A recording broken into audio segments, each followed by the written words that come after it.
Hola a todos, esta noche cambiamos las mantas cálidas por togas, pergaminos y los fríos suelos de mármol de una sala de audiencias romana.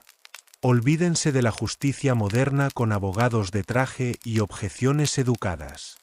En la antigua Roma, los tribunales eran caóticos, despiadados y salvajemente teatrales, más parecidos a una fosa de gladiadores que a un proceso legal.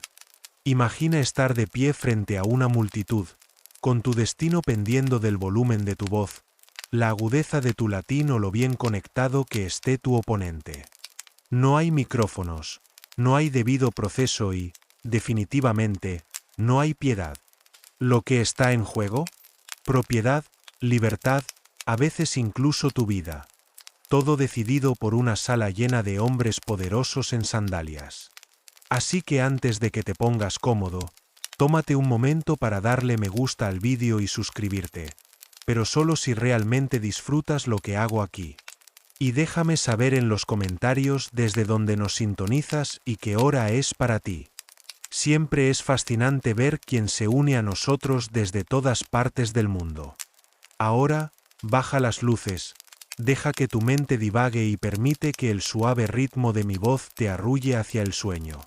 Quizás acomódate, acércate un poco más la manta y empecemos juntos el viaje de esta noche.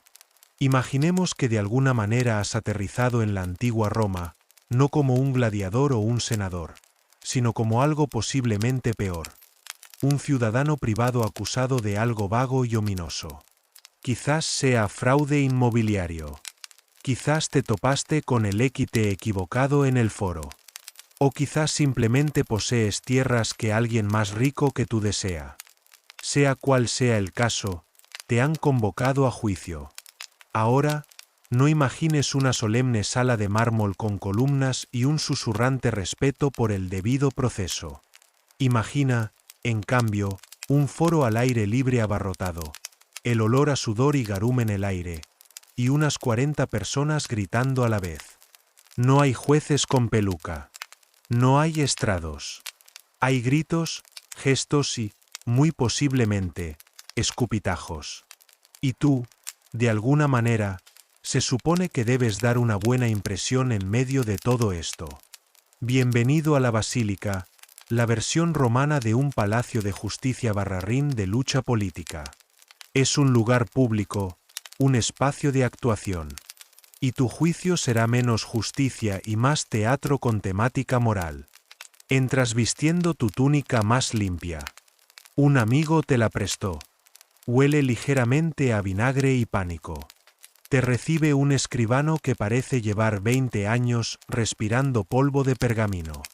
Gruñe, anota tu nombre y te dice que esperes a que llamen tu caso.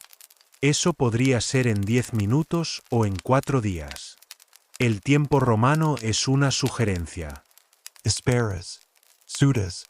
Intentas no hacer contacto visual con el hombre que vende caracoles en un palo cerca del atrio. Finalmente, alguien con demasiada confianza anuncia tu nombre. Es hora de defender tu honor. Y tus cabras. Paso 1. El juramento, las miradas y el tipo que habla demasiado fuerte. Antes de que ocurra cualquier otra cosa, debes prestar un juramento sagrado. A los dioses. En público. Das un paso adelante, con la mano temblando ligeramente, y dices algo sobre Júpiter óptimo máximo y que estás diciendo totalmente la verdad. Nadie te cree. Luego, tu acusador se pone de pie y comienza a hablar. No con calma. No razonablemente. Sino con fuego, gestos y lo que parecen ser pergaminos preparados en hexámetro. Parpadeas. Tu cerebro empieza a sobrecalentarse. Entiendes aproximadamente una de cada 3 palabras, la mayoría de las cuales son solo escándalo, traición y robo de vacas. Intentas interrumpir. Mala idea. La multitud sisea. El magistrado que preside, quien ha estado garabateando distraídamente en el margen de su tablilla de cera, suspira y te hace un gesto para que te calles. Es su turno. Paso 2. Dices palabras. A nadie le importa. Finalmente, se te permite responder. Te aclaras la garganta. Hablas. Eres casi elocuente. Incluso recuerdas una cita de Cicerón. Nadie escucha, porque al otro lado del pasillo, tu oponente acaba de partir una tablilla de cera por la mitad para enfatizar su punto. Un espectador cercano jadea. A alguien se le cae un higo. Continúas hablando. Un niño pequeño comienza a jugar a las tabas cerca de tus pies. El perro de alguien empieza a ladrar. Tus palabras flotan en el aire y desaparecen como el humo del incienso. El magistrado se rasca la barba y anuncia que se tomará una decisión.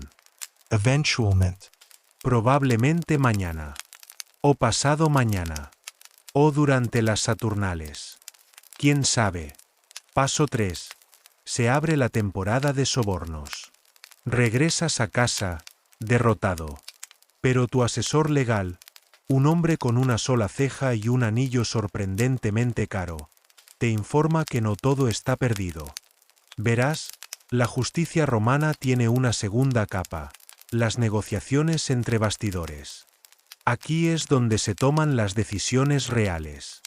Así que, durante los próximos días, comienzas lo que solo puede describirse como el festival de halagos más agotador de tu vida. Envías vino. Adulas a gente importante. Encargas poemas. Prometes apoyar la campaña del primo de alguien para cuestor. Esto no tiene nada que ver con tu inocencia, por supuesto, pero podría restarle algunos meses a tu sentencia. O al menos quitar tu nombre del pergamino de definitivamente culpable. Así que has sobrevivido a las primeras etapas de tu calvario en el tribunal romano.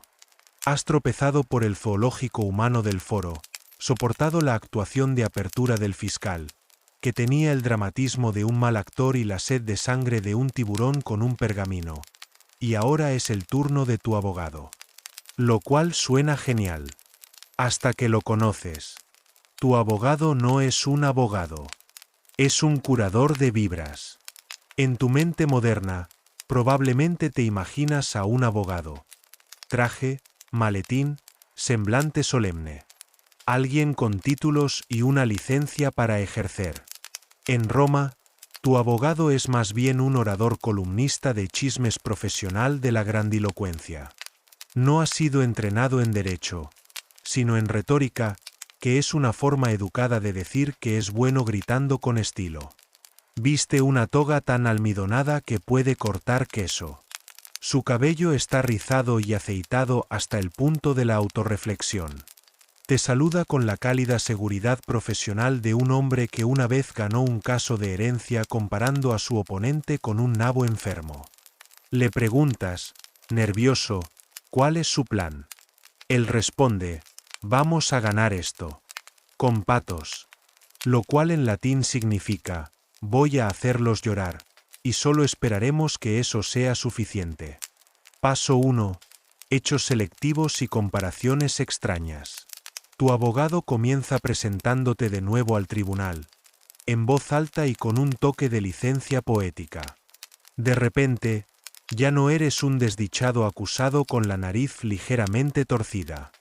Eres un humilde ciudadano, descendiente de nobles pastores sabinos, forjado por el mismo sol que maduró el trigo del antiguo Lacio.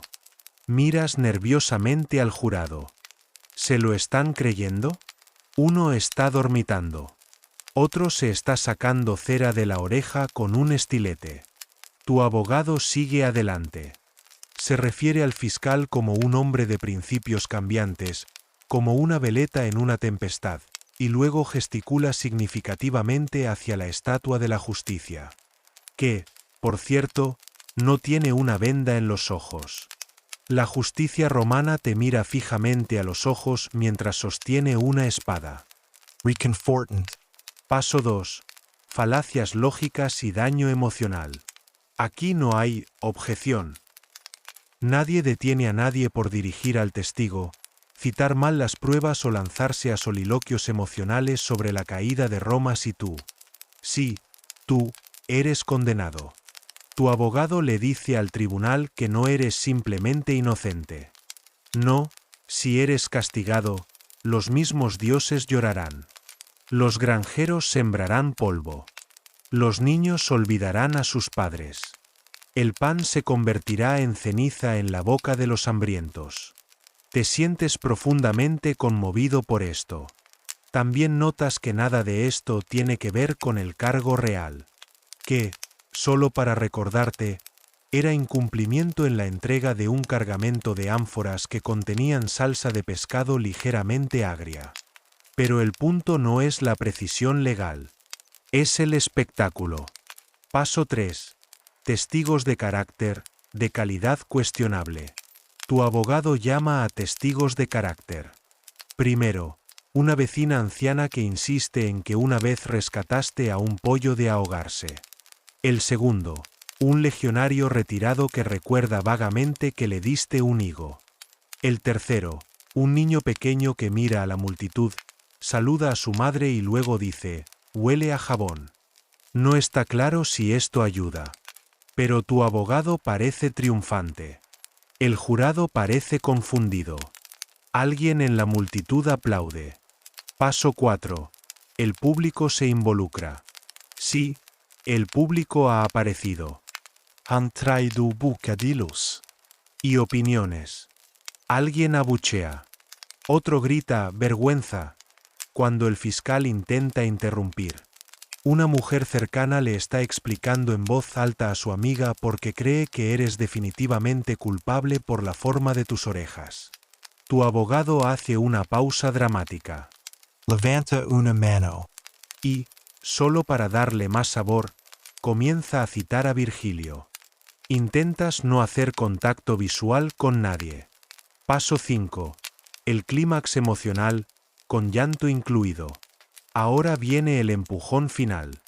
Tu abogado, en pleno modo trágico, invoca a tus antepasados. Señala tus callos, prueba de que eres un trabajador virtuoso. Acusa a la fiscalía de buscar venganza personal por un incidente no relacionado que involucra una mula prestada y una ánfora derramada. Luego, en un movimiento audaz, rasga un trozo de su propia toga, mira al cielo y dice, que Júpiter me fulmine si este hombre es culpable. Hay un instante de silencio. Alguien en la galería estornuda. El momento pasa. Tu abogado se inclina ligeramente y retrocede. Te dicen que te quedes de pie. Los jurados, la mayoría de los cuales no han tomado ni una sola nota, comienzan a murmurar entre ellos. ¿Crees que ha terminado? No es así. Paso 6. Réplica. O la batalla de insultos de la antigua Roma. Porque ahora es el momento de la réplica del fiscal. Lo que significa que volvemos a los insultos personales, metáforas cada vez más ruidosas y amenazas apenas veladas que involucran los precios del grano y el favor imperial. Acusa a tu abogado de ser un retórico acabado con el rigor intelectual de un higo. Te llama un peligro para la higiene pública y luego pasa 10 minutos explicando cómo tu falta de aseo en la barba es evidencia de tu decadencia moral. Tu abogado objeta, apasionadamente, pero en latín, la frase para se lo está inventando es básicamente vidio fallaciam, y a nadie le importa realmente. El fiscal termina señalándote y diciendo, ¿le confiarías tus aceitunas a este hombre? Alguien en el público murmura, mis aceitunas no. Siguen las risas. Mueres un poco por dentro. Empecemos con una pregunta divertida. ¿Sabes cómo los jurados romanos decidían los casos judiciales? No te preocupes. Ellos tampoco. Comenzamos, naturalmente, con el soborno. Ahora, sé lo que estás pensando. Soborno. ¿En los sagrados tribunales de la República Romana? ¿En las relucientes salas de mármol donde una vez habló Cicerón y donde estatuas de dioses de rostro severo miran desde arriba? Sí, especialmente allí. El soborno no solo era común. Se esperaba. Todo el sistema prácticamente funcionaba con él, como el aceite de oliva a través de la cerámica agrietada, o la salsa de pescado por una toga. Así es como funcionaba. Podías sobornar al juez. Podías sobornar al jurado. Podías sobornar a los testigos de la otra parte para que misteriosamente olvidaran todo lo que vieron. Podías sobornar a los asistentes del tribunal para que extraviaran ciertos pergaminos o retrasaran los procedimientos hasta que tu tío rico llegara de Etruria con más denarios.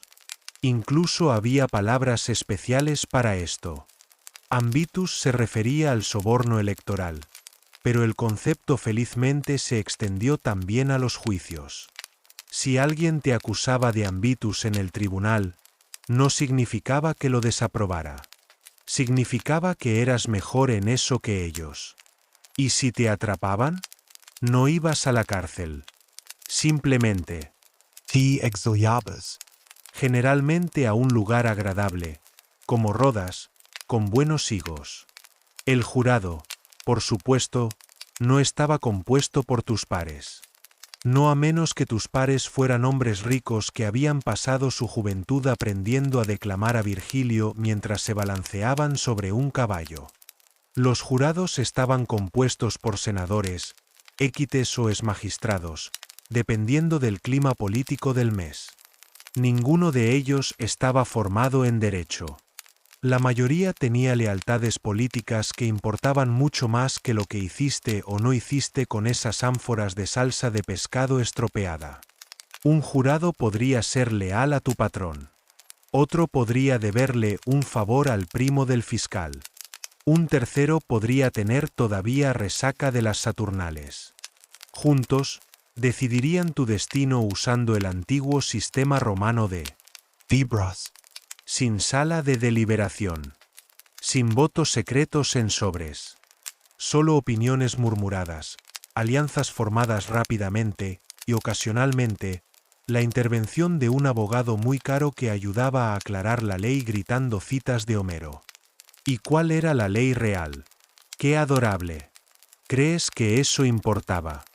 Los romanos tenían leyes, por supuesto, en cantidades asombrosas. Tenían tablillas, pergaminos, decretos, edictos y suficiente letra pequeña como para causar ceguera prematura.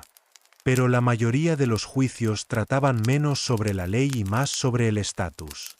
¿Quién era más respetado? ¿Quién tenía mejores amigos? ¿Quién podía citar a Cicerón más rápido? ¿Quién tenía las sandalias más impresionantes? Hablemos del tiempo. Los casos judiciales romanos no se movían rápidamente. Podrías esperar semanas solo para obtener un veredicto. Mientras tanto, no se te permite salir de la ciudad. Sigues pagando los gastos de aseo de tu abogado. Y tus vecinos siguen preguntando si es verdad que una vez envenenaste una cabra. Nunca tuviste una cabra. Y ahora, los dioses se involucran. Porque cuando la lógica legal falla, y lo hará, siempre queda la intervención divina. La gente podía prestar juramentos en nombre de Júpiter, Marte o incluso deidades domésticas oscuras. Y si mentías bajo juramento, claro, tal vez los dioses te castigarían.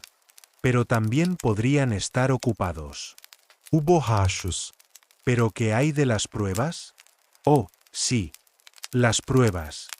Esa cosa que pensabas que importaba. Déjame presentarte el sistema de pruebas romano. era flexible, documentos, A menudo falsificados. ¿Testigos? sobornados, coachinados o confundidos.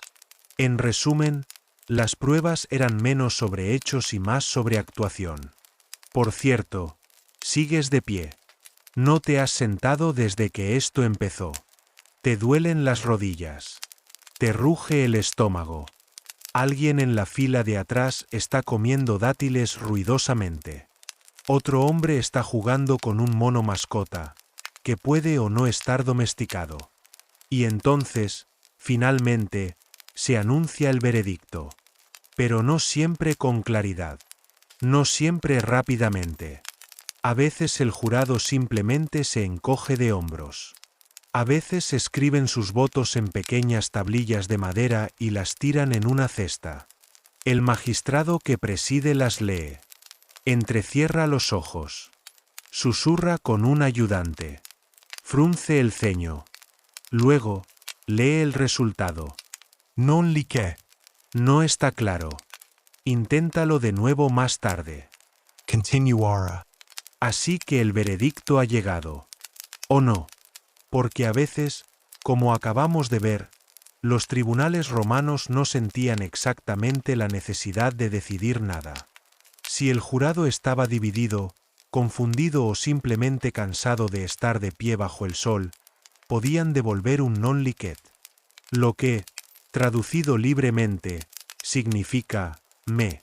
No estamos seguros. Inténtalo de nuevo más tarde. Unu. Pero digamos que llegan a un veredicto. Digamos que es culpable.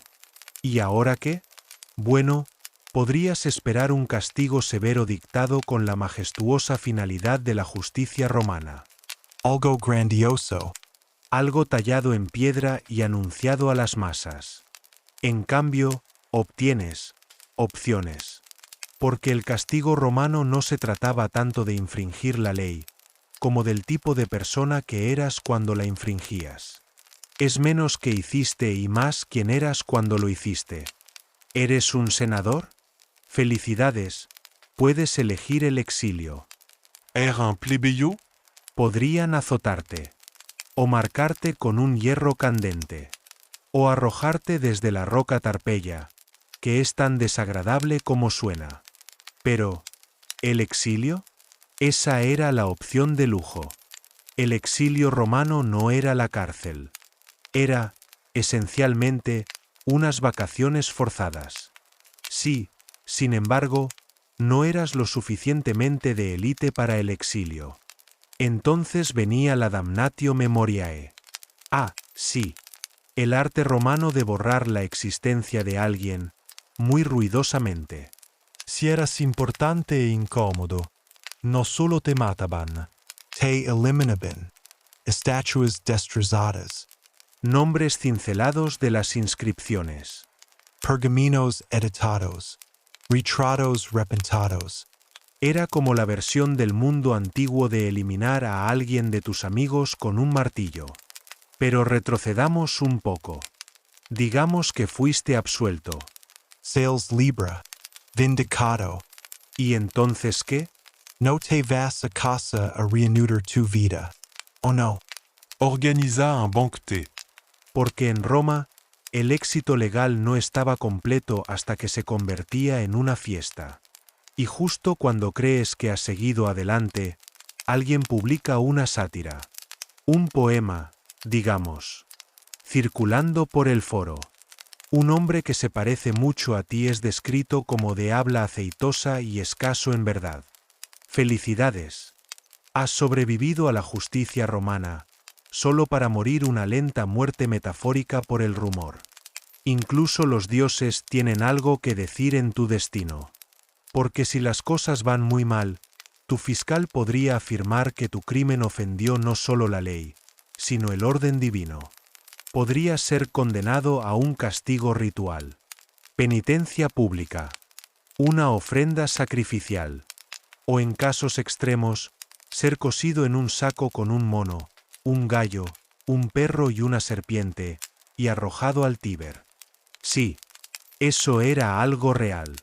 Se llamaba Poena Cuyei. Creían que impedía que tu alma impura atormentara la ciudad. Pero la mayoría de las veces, los resultados de los tribunales romanos eran más silenciosos. El verdadero castigo no era la muerte o el exilio. Era la desgracia. Una mancha que nunca se lavaba del todo de tu toga. Te convertías en el hombre al que la gente señalaba con las cejas. Te fulfias. Socialmente invisible. Presente, pero nunca del todo presentable. Y entonces, como tantos otros, tu nombre se desvanecía. La justicia, en Roma, nunca fue ciega. Tenía un ojo abierto, una balanza en una mano y una bolsa de monedas en la otra. Y si lograbas superar todo eso, todavía tenías que volver a casa. Y esperabas, silenciosa y humildemente, que nunca nadie te convocara de nuevo. Pero, por supuesto, alguien lo haría. Eventualment. Porque en Roma, todos terminaban en el tribunal. Incluso los inocentes. Especialmente los inocentes. Ahora, justo cuando pensabas que lo peor había pasado, llegamos a la parte de la que nadie te advierte. Las secuelas. No del tipo poético en el que te alaban por sobrevivir a un sistema corrupto con tu dignidad intacta. No. La verdadera secuela es el papeleo.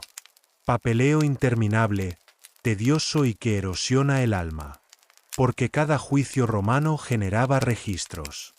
Tu caso, independientemente del resultado, se convertía en parte del archivo.